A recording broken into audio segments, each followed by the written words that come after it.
What's going on, guys? I'm the Walrus Jedi, and in today's video I will be talking about the Han Solo trilogy, which is the Paradise Snare, the Hutt Gambit, and Rebel Dawn. And all three of these are by A.C. Crispin, and they are considered expanded universe or legends. Please consider leaving a like and subscribing for more Star Wars videos. Thanks. And now, on to the video.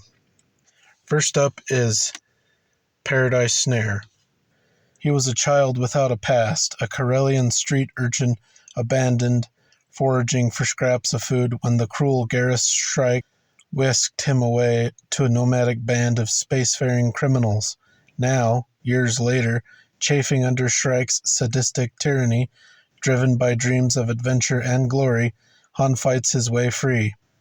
His goal, to become an Imperial Navy pilot, but first he needs hands-on experience flying spacecraft, and for that he takes a job on the planet Elysia, a steaming world of religious fanaticism, illicit drugs, and alluring sensuality, where dreams are destroyed and escape is impossible. And now, a little bit of a recap of this book. Han Solo escapes Garrus Shrike's evil clutches and heads to Elysia, which is a planet in need of a pilot, and he goes there to gain experience and money so he can join the Imperial Academy as a pilot. But Han discovers that on Elysia, they mine spice and refine it, and they use slaves to do it. And the whole religious aspect is a ruse, basically. He falls in love with one of the slaves, Bria, and together with the Togorian, Murg, they escape and cripple the operation. Towards the end of the book, Bria leaves Han after they drop Murg off at his home planet, and Han joins the Academy, and that's it. What I liked of this book, Han Solo. I thought his banter with other characters was really good, and I think pretty close to in line kind of with Han Solo. Like, one thing that I've forgotten, or you just don't realize, is it's like, wow, Han Solo was kind of funny in the original trilogy. This book makes you crack a smile here and there, and learning about his past I thought was really interesting. He's actually an interesting character. Murg, I thought he and Han had an interesting relationship, and Han obviously likes animals because, you have Murg, who's basically a big cat man, and, eventually he'll meet Chewie, and, so Han likes animals. Not that Chewbacca is an animal per se, but, what I didn't like, there isn't really anything I disliked about this book. I thought the story was good. Maybe Han and Bria's relationship is the weakest part if I had to pick something, just because the romance aspect is, it's never going to be my favorite of a story, but it's not horrible or anything like that. It's just if I had to pick something. All right. And the rating for this overall, I liked this book. Thought it was a good story. It had great characters. I feel like it made me like Han Solo more, so I think that's good. Not that I ever hated Han Solo, but, I've never been a huge Han Solo fan, but, I read this book. I'd give this book a 6.5 out of 10. I would recommend this book to anyone, especially if you like Han Solo. I think this is a definite read. And now, the second book, The Hutt Gambit. Once one of the Academy's brightest stars, Han Solo is now a fugitive from the Imperial Navy, but he has made a valuable friend in a former Wookiee slave named Chewbacca, who has sworn Han a life debt. Han will need all the help he can get, for the Elysian Hutt have dispatched the dreaded bounty hunter Boba Fett to track down the man who already outsmarted them once. But Han and Chewie find themselves in even bigger trouble when they agree to lend their services to the crime lords Jiliak and Jabba the Hutt. Suddenly, the two smugglers are thrust into the middle of a battle between the might of the Empire and the treachery of their outlaw allies, a battle where even victory means death.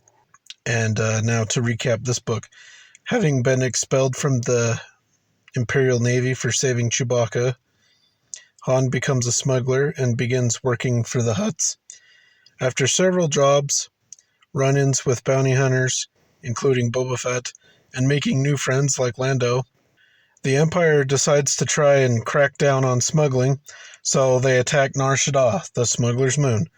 Han and his friends, they manage to fend off the Imperials by practicing flying and that, and also by gaining access to the admiral that's in charge of the attacks, battle plan, and having a few secret surprises along the way. So, yeah, so they win what they call the Battle of Nar Shaddaa. He loses his ship, and so he goes off with Lando to try and win at Sabacc, so he has enough credits to buy a new ship. What I liked, all the Hutt scheming and political maneuvering in this book, with Han in the middle of it all. I thought that was really good. The Battle of Nar Shaddaa, it's the best part of the book, and it's very underdog, classic the smugglers are the underdogs.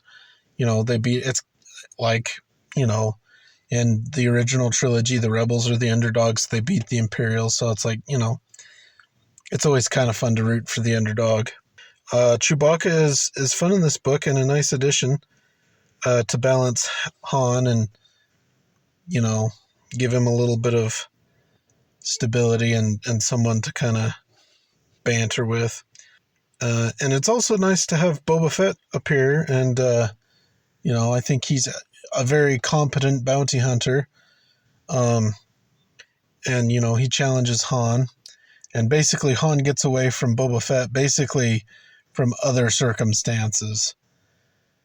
I mean, obviously, if you pit Han Solo versus Boba Fett's going to win, but other things come up and Han Solo gets away. Because obviously he can't die or whatever because of the movies. But what I didn't like, I really would have liked to get some of Han's time in the Academy and the Navy, and I would have liked to see him save Chewie or read about it or whatever, not retroactively kind of, yeah. I would have liked to have saw, or I guess read as it happened, basically. Overall, I thought this was far superior to the first book, and I would give it an 8 out of 10. Very, very recommended. This is a great book. And now, the last book, Rebel Dawn. The Millennium Falcon is the fastest hunk of junk in the galaxy, so when Han Solo wins it in a game of Sabacc, he and Chewbacca become kings of the smugglers, uncatchable, unstoppable. But with the Empire clamping down, Han knows his luck can't last. Still, when an old girlfriend who is now the leader of an insurgent rebel group offers him a shot at an incredible fortune, Han can't resist. The plans seem a sure thing, the resistance will be light, and the take enormous. Han and his friends will divide it equally with the rebels. Too bad for Han that the planet of Elysia is far from a pushover, that the rebels have an agenda of their own, and that smuggler friends can often turn into enemies quicker than light speed. And now to recap. Han wins the Falcon in a Sabacc game from Lando. He and Chewie then go to Kashyyyk, where Chewie, reunites with his family and he gets married.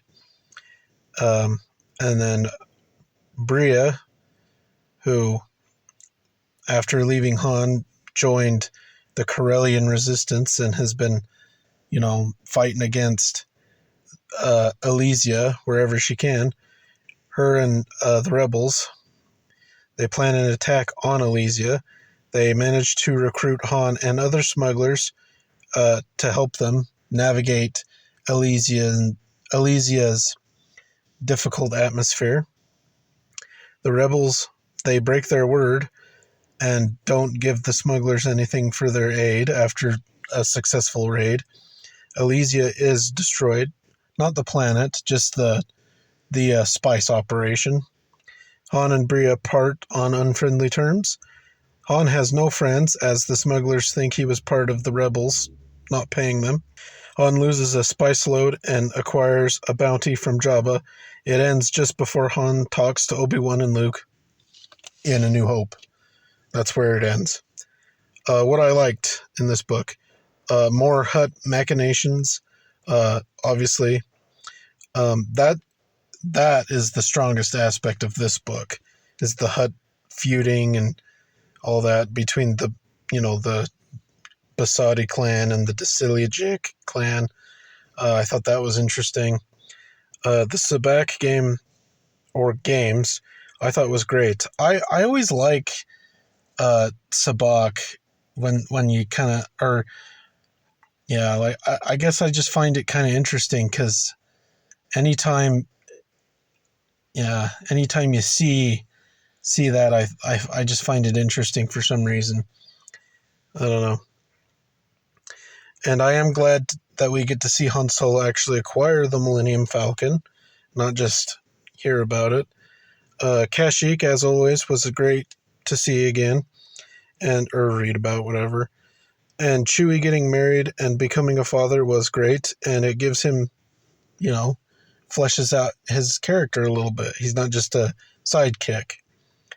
What I didn't like, the only thing that I didn't like was the rebels basically using the smugglers and then leaving them with nothing. That's it.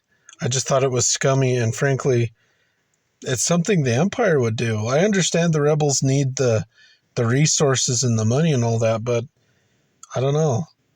It's kind of hard to... overall, I would give this book... overall, I liked this book. I thought it was good. It's probably... Well, is it my least favorite? No, I don't think I'd go that far. I'd give it a 7 out of 10. But yeah, this trilogy I thought was pretty good. It was better than I thought it would be.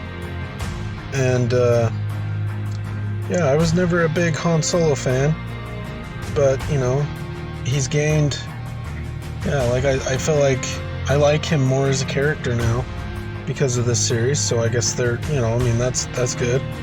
I wouldn't be opposed to more Han Solo books. Well, what did you think of these books, if you've read them? Which is your favorite of the 3? And what do you think of Han Solo as a character? Tell me in the comments section down below. Don't forget to like and subscribe, and until next time, thanks for watching.